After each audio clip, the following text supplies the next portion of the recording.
غزالی احیاء علوم الدین کتاب الطہارہ اندے وچ آپ فرمائندے ہیں طہارت دے چار درجے ہیں. اے لوگو اے تواڈے جد نے پہلے جزئی نو سنے نے نا ہن غزالی نو سنو. آپ فرمائندے ہیں طہارت دے چار درجے ہیں اے مومن. یہ مومن والی طہارت چاہنا ہے, یہ طاہر بن کے طاہر نو ملنا چاہنا ہے. تے میری گل توجہ نال سن. طہارت دا پہلا درجہ امام نے لکھے کہ تطہیر من الاحداث والاخباث. تطہیر آندے پاک ہومن. پاک ہومنا احداث تو تے اخباث تو. اے ہن کیونکہ فقیہ بھی ہے, غزالی میرا پیر نہیں ہے, پڑھے ہوئے ابھی ہے, اے فقہ دی ٹرمینالوجی استعمال کرتا ہے. اے اسلامی فقہ ہے. احداث او چیزاں ہیں جنہ دے ہومن نال وضو ٹوٹ جاوے, ہوا نکل جاوے بندے دی, خون نکل جاوے, سو جاوے بندہ, اے ساریاں حادث ہیں وضو دی. آندین تطہیر اس نو آندین کہ تو رب دی بارگاہ جاندا پیا ہے تو کوئی بھی حادث تیرے اندر نہ پایا جاوے, تیرا وضو قائم ہوئے. تے اخباث او چیزاں ہیں کہ اگر کپڑیاں تے لگی ہوئی ہون تے نماز نہیں ہوندی. پیشاب دا چھٹا لگیا ہوئے, غلاظت زیادہ گندگی لگی ہوئے. وہ آندین کہ پہلا درجہ اے ہے کہ تیرا جسم تے تیرے کپڑے احداث تو تے اخباث تو پاک ہو. دوسرا ہے التطہیر جوارح, تیرے جسم دے اعضاء پاک ہوں من الجرائم والعصم, جرماں تو تے گناہاں تو.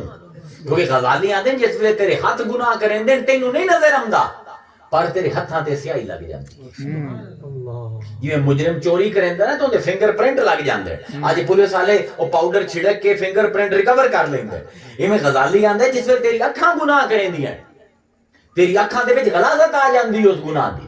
زبان تیری جس ویلے غیبت کر دی ہے تیری زبان دے وچ غلاظت آ جاندی. غزالی آندے اللہ نے وضو دتا ہی اس پاروں ہے کہ زبان نال جڑے گناہ کیتے نہیں, اکھاں نال جڑے گناہ کیتے نہیں, ناک نال جڑے گناہ کیتے نہیں, سر دی سوچاں نال جڑے گناہ کرنے نہیں, ہتھاں پیراں نال کیتے نہیں, انہاں ساریاں نو وضو وچ آ کے دھو.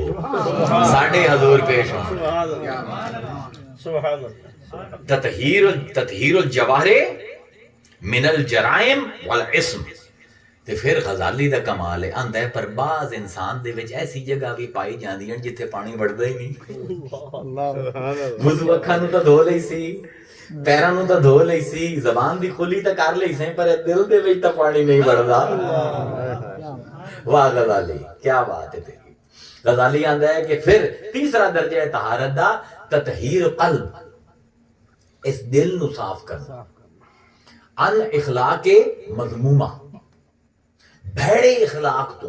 رب دی نماز دے وچ جاندا پیا ہے نا, ہن لوگاں دی نفرتاں لے کے جاندا پیا, دل وچ تعصب لے کے جاندا پیا, دل دے وچ حسد لے کے جاندا پیا, دل دے وچ غصہ لے کے جاندا پیا, دل دے وچ کسے دی حقارت لے کے جاندا پیا, دل دے وچ تکبر لے کے جاندا پیا. وہ اے چیزیں رب دے حضور پیش کرن دیاں. نماز دے وچ جاندا پیا کپڑے بھی صاف ہون, جسم بھی صاف ہوے تے تیرا دل بھی صاف ہوے, تاں سونیا مزہ آندا ہے نا نماز دا. مولا کائنات حضرت علی فرمائندے ہیں کہ جس ویلے انسان گناہ کردا ہے اون دے دل دے وچ ایک سیاہ دھبا لگ جاندا ہے جیڑا عارفاں نوں نظر آندا ہے باہر. اسی نوں بھی پتہ ہے کوئی بھی اگر جرم کریے, کوئی بھی گناہ کریے, ایک دل دے وچ تنگی, ایک دل دے وچ اندھیرا محسوس ہوندا ہے, تاں لک لک کے گناہ کرنے ہیں. نورانی چیز تاں ظاہر ہوندی ہے, بھڑی چیز لکائی جاندی ہے. حضرت علی فرمائندے ہیں تیرے دل دے اوتے ایک سیاہ دھبا لگ جاندا ہے جدوں تو گناہ کرنا ہے, لیکن تو ایسے کریم رب دا عبد ہے کہ اس ایسا کریم رسول تینوں دیتا ہے کہ اس نے تینوں دسیا ہے لکل شیء سقالہ, ہر چیز دی ایک وٹی ہے, ایک ریتی ہے, ایک سینڈ پیپر ہے جس نال اس چیز نو تو چمکا سکدا ہے. حضور دی حدیث بیان کردے پے کہ حضور نے فرمایا کہ ہر چیز دا ایک سقالہ ہے, ایک سبھی ہے جس نال رگڑ کے اس چیز نو تو چمکا سکدا ہے. لکل شیء سقالہ و سقالۃ القلوب ذکر اللہ, تے دلاں دی پالش اللہ دے ذکر نال ہوندی. انج گناہ کر بھی گیا پریشان نہ ہو, اللہ دے ذکر دے وچ اضافہ کر فرمیندے ہیں اللہ دے جڑے نا ہیں نا قرآن دے وچ ایویں ہیں جویں دھوبی ہوویں سبحان اللہ ایتھے پانی تے نہیں وڑدا وضو دا دل دے وچ لیکن اللہ دے نا دی برکت وڑ کے دھوبی طرح تیرے کپڑیاں نو صاف کر دیندی ہے سبحان اللہ واہ مولا علی دے واہ مولا علی دا پیر تے پھر آپ فرمائیں